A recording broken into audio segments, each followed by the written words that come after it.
이 정책은 왜 들어가 있는지 모르겠어요. 우리 같은 일반 서민들 같은 경우는 잘 모르는 일일 수도 있으나 돈을 받아본 적이 없는 거 같아요. 이번에 작년이랑 올해 육아 정책이 많이 바뀌었다고 해서 한번 회장님과 함께 같이 배워볼 시간을 갖겠습니다. 저는 놀자기질교육연구소 신속소장이라고 하고요.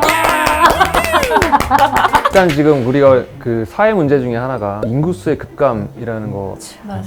지금 혹시 인구수가 얼마 정도 되는지 아세요? 출생률이요? 출생률? 0.7. 0.7. 정확히 알고 계시네요. 어서 주워드릴게요.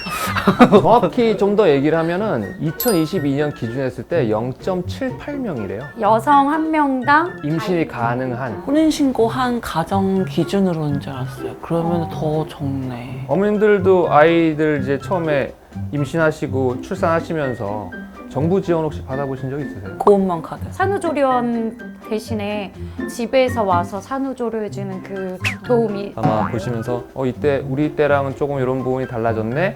좀 좋아지는 것 같은데 지금 다시 날 수는 없고 이렇게 5가지로 이게 나눠서 얘기를 해볼 거예요. 쉬운 게 하나도 없네요 저기서. 처음에 임신 지원 정책인데요. 우리가 먼저 중요하게 체크를 해봐야 되는 내용이 있습니다.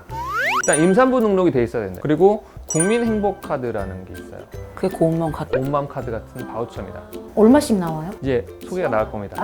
근데 그게 너무 제일 급해가지고 중요한 거는 얼마 들어있니. 성질이 좀 급해가지고요. 기존에는 한 명 낳으면 100만 원이었고, 그런데 올해부터는 단태아는 100만 원, 원래 140만 원에서 60만 원을 더 추가로 지원해서 200을 맞춰주고, 셋쌍둥이일 경우에는 160을 지원해서 300을 맞춰주고, 뭐 이렇게 가는데, 그냥 간단하게 생각하시면은 두당 100만 원씩 나온다라고 보시면 됩니다. 3명 가자. 그건 조금. 그 다음에 그 소득 기준이라는 게 있었어요. 소득 부분이 어떻게 되느냐에 따라서 그런 여기 기준에 맞으면 이제 지원을 해주고 이런 부분이 있었었는데, 그런 부분들이 이번 정책에서 상당히 많이 없어졌어요.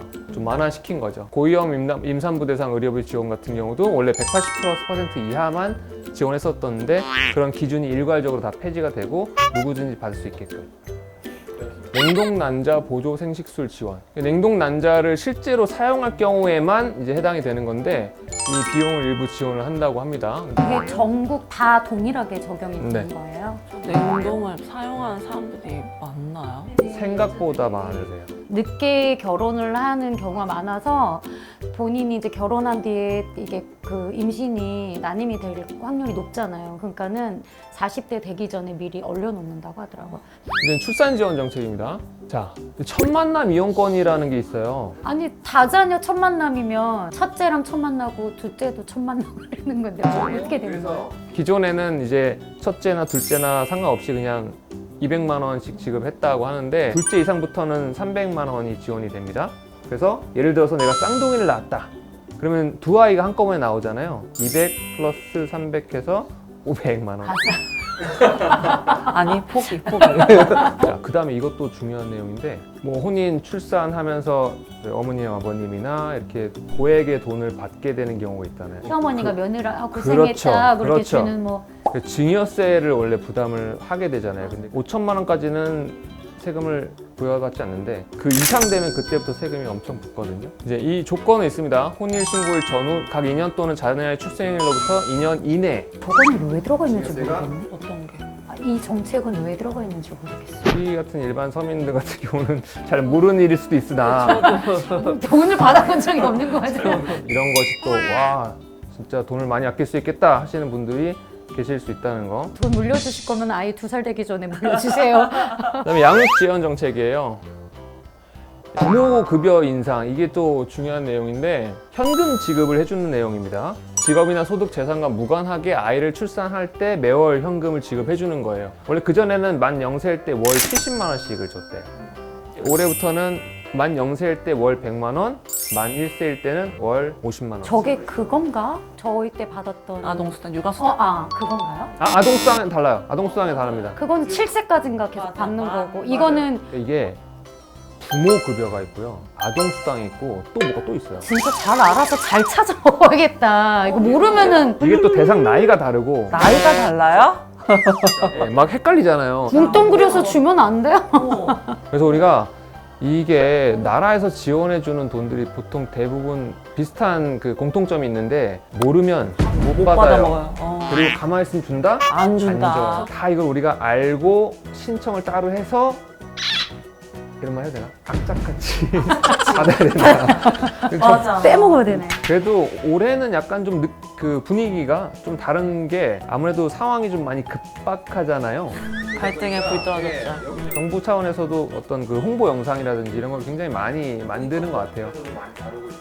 어쨌든 중요한 건 우리 부모 급여랑 양육수당, 아동수당 어떻게 다 챙겨서 받을 수가 있는지를 한번 표 하나로 정리해서 보도록 하겠습니다. 아. 이제 좀 뭔가 눈에 들어오시죠? 네. 0세에서 23개월까지는 부모 급여랑 뭐가 더 추가되죠? 아동수당. 아동수당이 추가되는 거예요. 만 11개월까지는 100만 원 플러스 10만 원이 되는 거죠. 만 12개월부터 23개월까지는 50만 원 플러스 10만 원이 되는 겁니다. 네네네. 부모급여를 받을 수 있는 시기가 지난 거예요. 그러면 양육수당으로 넘어가죠. 또 아동수당이 플러스가 되는 거예요. 몰라서 못 받았네? 그러니까 이게 일부러 이렇게 만들어 놓은 건가 싶어요. 헷갈리라고. 어떤 분은 양육수당이라고 얘기하고 어떤 분은 아동수당이라고 얘기해요. 같은 거네. 그게 그건가 봐. 이렇게 하고 넘어갔었거든요. 그럴 수 있겠네요. 만 7세 취약 전까지 2월까지는 또 이제 20만 원을 받을 수 있다가 초등학교 1학년 생일까지 아동수당만 그때까지는 또 받을 수가 있습니다. 초등학교 때 뭐 없어요? 저때가 돈 더 많이 들어갔는데. 아이 돌봄 서비스.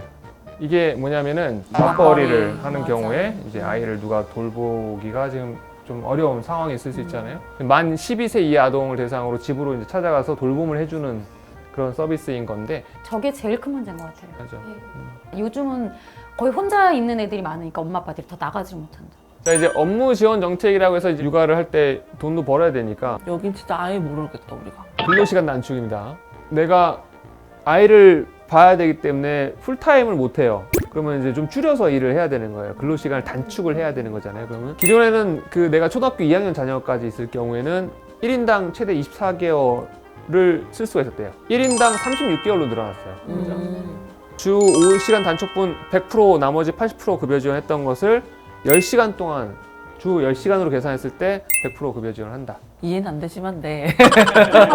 슬슬 졸리려고 그래. 아마 이제 그 이거를 보시는 분들 중에서 근로자에 해당이 되시는 분들은 바로 아실 거예요. 자, 그리고 단축 업무를 하게 되면 내가 단축 업무를 한다 그러면은 그게 공백이 생기잖아요. 그걸 누군가는 이제 메꿔줘야겠죠. 맞아요. 단축 근무를 맡으시는 분들에게 월 20만 원씩을 내 자리 메꿔주는 사람들한테 소소한 월 100만 원을 이제 풀타임은 아니니까 그런 것 같긴 한데 소소한 위로금을 주시는 거구나. 임신기 근로시간 단축, 임산부나 태아 건강 보호를 위해서 근로시간을 단축을 할 수 있는 건데 기간이 확대가 됐죠. 완전 막달에 되어야 쉴 수 있었는데. 임신 초기랑 임신 막달에는 조금 쉬게 해준다는 그런 의미. 육아휴직 자체를 쓰는 것이 아직도 조금 어려운 부분이 많아서 아빠 육아휴직은 시어머니가 제일 반대해요. 너 우리 아들한테 해보게 하니 막 이런 거 요즘 쇼츠 보면 드라마 이런 데 많이 나오잖아. 누구야? 어떤 시어머니야? 이 부분 한번 보시면서 어머님들이 어떻게 느끼시는지 한번 말씀해 주시면 좋을 것 같아요.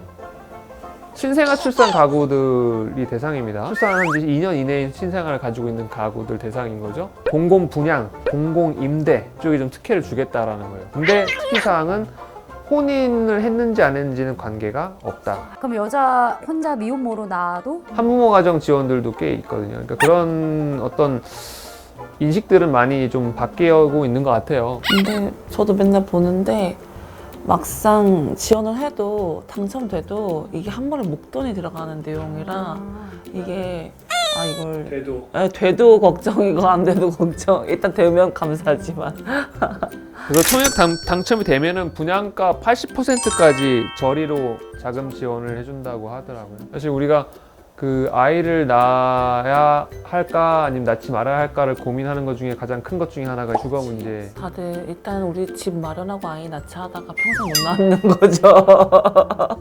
이번 그 정부에서 마련한 24년도 새로 이제 진행되는 정책, 출산, 임신, 육아, 업무, 주거 이렇게 5가지 분야로 알아봤는데 아 이게 다예요? 그 주거는 원래 있는 거에 새로 특별하게 들어간 게 신생아 특례라는 거죠. 네.